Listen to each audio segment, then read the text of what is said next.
Night and day, at home or away, always carry Tums, T-U-M-S. Tums, famous quick relief for acid indigestion, presents A Date with Judy.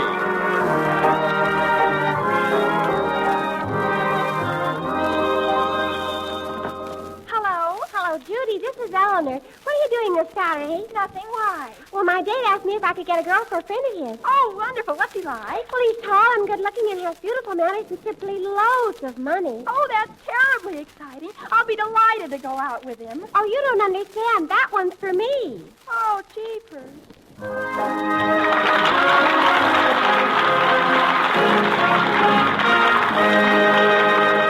That's Judy, folks. Judy Foster, the cutest date in town. Your date with her each Tuesday at the same time is arranged by the makers of Tums, famous quick relief for acid indigestion. Well, now let's see what's doing at the Foster house. It's Saturday, and Judy bursts into the house. Mother! Hello, dear. Oh, Mother, this has been absolutely the most thrilling Saturday morning of my whole life. Well, what happened, dear? Don't tell me. Let me guess. Some gazook invited you to the Jitterbug Jamboree. Oh, no, Randolph. That wouldn't mean a thing to me. The men of my generation are so mundane and everything. Well, what did happen, Judy? I saw a train come in. Well, that must have been a thrill. Oh, it was. Why don't you run down to the post office this afternoon and watch somebody mail a letter? That ought to make a real full day. Oh, the people in this house are so obtuse and everything. This was a very special train. Oh, you mean it choo-chooed tobacco? This was the train that brought a whole bunch of people from Hollywood to town. They're on a camp tour, and they're going to give performances at the Army camps in this vicinity. Well, isn't that nice? Nice. It's positively soul-shattering. To think, I was right down there at the station on the same platform with real live movie stars. I always think live movie stars are so much more soul-shattering than dead movie stars, don't you? Well, Randolph. So you were right on the same platform with them, Judy. Uh-huh. Of course, not exactly at the same time. When we got there, they'd already left. But they had been there just a few minutes before. Oh. I walked right through the same station they did. And breathed the same air? Yes. The station still reverberated with their presence. I bet the very walls had goose pimples. Mother, please make him stop scoffing at me. Randolph, please stop scoffing at her. Anyhow, we caught up with the movie stars on State Street. Oh, you did? Mm-hmm. And you know who was among them? Frank Sinatra. Oh. There I was right beside him, only 2 blocks away.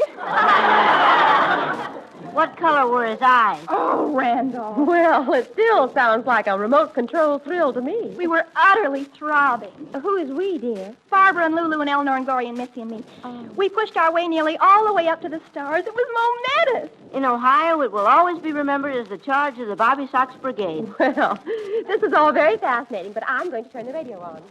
Oh, dear. I don't know how I'll ever recover from this morning. Well, why don't you kind of ease yourself off movie stars by looking through a fan magazine? I think I will. And now a special announcement. A group of movie stars making a camp tour of neighboring camps are facing a difficult problem. Hey, listen. Due to the hotel and housing shortage in this vicinity, the authorities are requesting that the citizens of this community rent any rooms they may have available in their houses. The movie stars who so generously are giving our boys their time and talent are desperately in need of lodging. How superior. If you have any rooms to report, call 3400. Call 34... Oh, Mother, this is the biggest opportunity we ever had in our lives. What is, dear? Well, Father's out of town, and all you have to do is sleep in the den, Mother, and we can give your room to a movie star. Well, I don't think I'd like sleeping in the den, even for the sake of a movie star. But, Mother, you heard how generously they're giving their time and talents, and I know I'll sleep in the den. And then I can always tell everybody, as long as I live, that once, when I was a girl, Frank Sinatra used my room. Why, you'll be famous. People come from many lands just to look at you. Now, wait a minute. If we lend any rooms in this house, it's going to be Randolph's room. Mine? Yes, you'll fit the sofa much better than Judy or me. But I don't want to tell everybody that once when I was a girl, Frank Sinatra used my room. Well, nevertheless, you're the one who's going to sleep in the den, Randolph. Oh, Mother, you're really going to do it? Give him a room, I mean. Oh, Mother, you're the most adorable, unselfish, sweetest girl that Mother ever had. Oh, I'm doing this purely for patriotic reasons, Judy. And so she can tell everybody once when she was middle-aged, Frank Sinatra used her son's room. Oh. Judy, what was that number the man said to call? 3400. And be sure and say we're especially anxious to have Frankie. All right, dear. Mother, while you make the call, I'm going to run over to Lulu's house and tell her all about Frank Sinatra and me. What about Frank Sinatra and you? About what I'm going to say to him and how we're going to sing duets together. Now, wait a minute, Judy. I don't want to throw cold water on all your fine plans, but remember that we may not get Frank Sinatra. After all, there are other movie stars in the group. Why, yeah, we might wind up with nothing better than Cary Grant or something.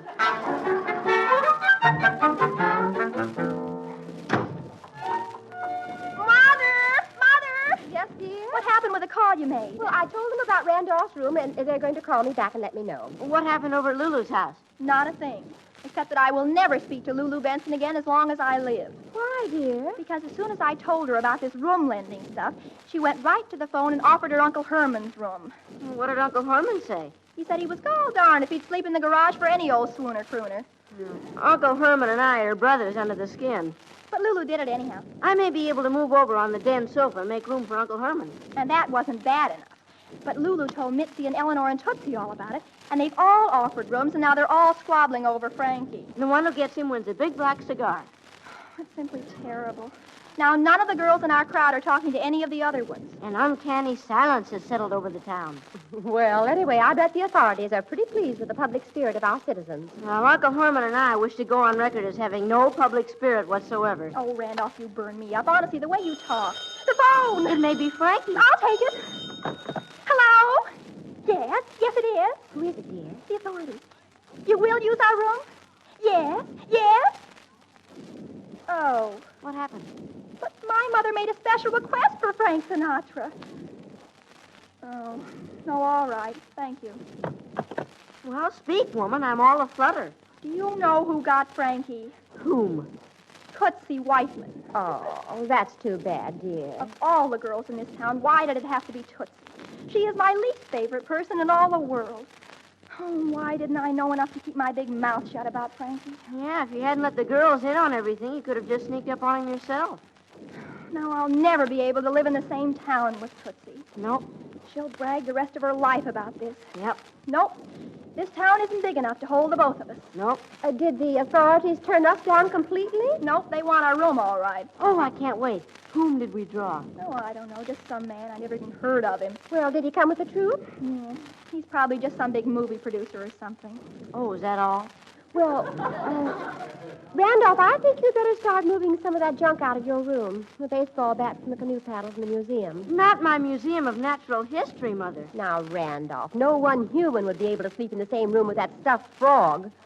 Well, I do. You're not human.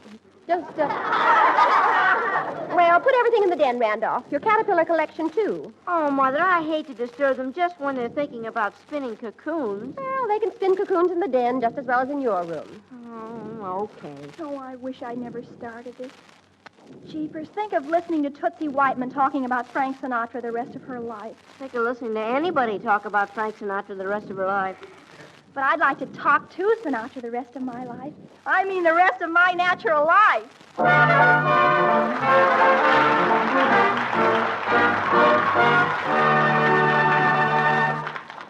Well, Judy certainly has a way of getting herself involved in situations.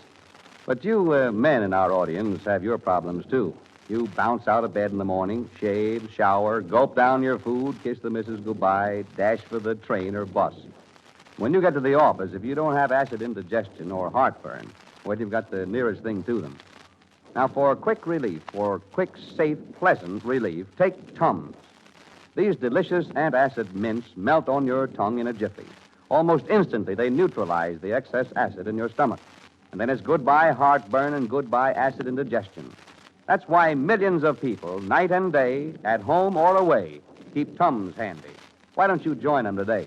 Get Tums at any drugstore, 10 cents a roll or a 3-roll package for $0.25. Tums for the tummy, Tums.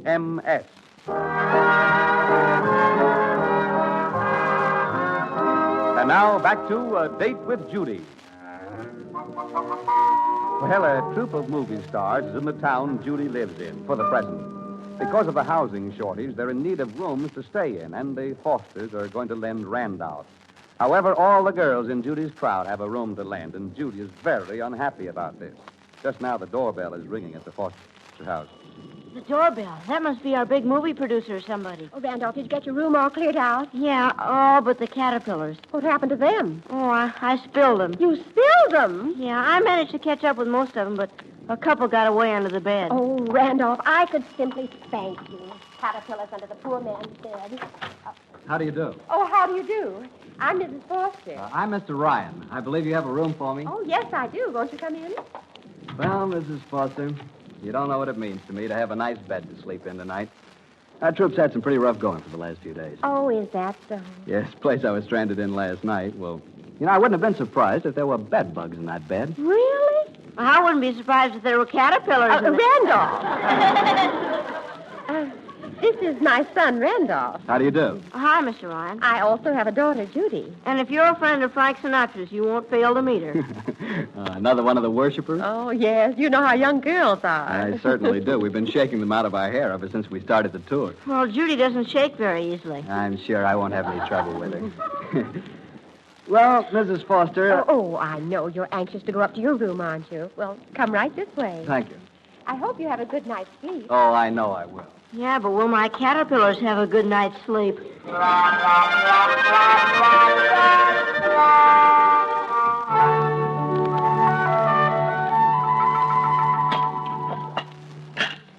Judy, eat your eggs, dear. I'm not very hungry, Mother. She dreamt last night that Sinatra married Tootsie Whiteman. Keep quiet, Randolph. Morning. Oh, good morning, Mr. Ryan. Won't you come in and have some breakfast? Well, I'd love to. Sit right here. Mr. Ryan, this is my daughter, Judy. How do you do? I'm very happy to meet you. 2 lumps, Mr. Ryan. Just one, thanks. Did you sleep well? Oh, splendidly. Only I had the strangest dream last night. I felt like something was crawling over my neck. Oh, for heaven's sake. Suppose I was still a little shaken from those suspected bed bugs of the night before. Oh, really? By the way, did you happen to find a cocoon under your chin this morning? A what? Oh, never mind Randolph, Mr. Ryan. That's just the way he talks. Which camp are you visiting today? Oh, the one on the Pike Road. We're entertaining the boys there this afternoon, then tonight we move... Mr. Ryan, are you a big movie producer? Who, me? No, I'm afraid not. My job is much more humble than that. I'm just an old-fashioned song plugger. A song plugger? No, what's that? Well, that's a long story. I'd better not go into it. Mr. Ryan, do you know Mr. Sinatra very well? Oh, well enough to slap him on the back now and then. When you get through, is he still standing? Oh, he can take it. Well, Judy, as a matter of fact, I arranged some of Sinatra's music. Oh, how utterly wonderful. Judy wishes she knew Sinatra well enough to slap him on the back. Randolph. You mustn't mind them, Mr. Ryan. They talk that way to each other all the time. But underneath it all, they're just crazy about each other. Personally, there are some caterpillars I like as much as I do Judy. Well, I've enjoyed everything so much, and now if you'll excuse me, I got to meet Mr. Sinatra. You do? How utterly delirious. Doesn't it just make you quiver all over? I haven't quivered in years. Well, thanks a lot, Mrs. Foster. Don't get up. I'll find my way out. And thanks again. Goodbye. Goodbye. Oh, isn't he gorgeous? Isn't he adorable? You're being fickle to Frankie. I know, but I can't help it. Oh, Judy, do you have to get a crush on every man you meet? Oh, Mother, that's absolutely ridiculous. I hardly ever go gaga about anybody. Anyhow, she's been able to resist Oogie Pringle. Oh, Oogie Pringle, that infant. Well, he's 6 months older than you, Judy. Girls are always eons older than boys. As a matter of fact, I don't feel 16 at all. I feel 18 at least. You've just missed 2 of the best years of your life.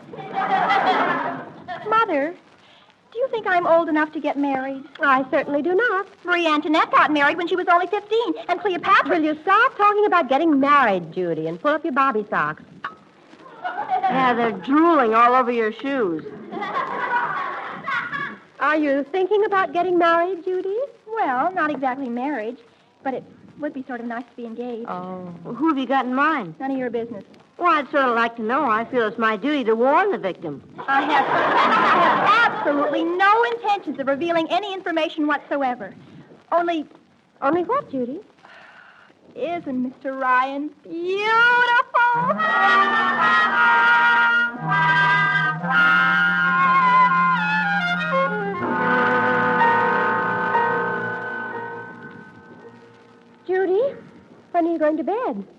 Why, it's 11:30. I'm just sort of waiting up for Mr. Ryan to come home. Well, heaven knows when he'll come home.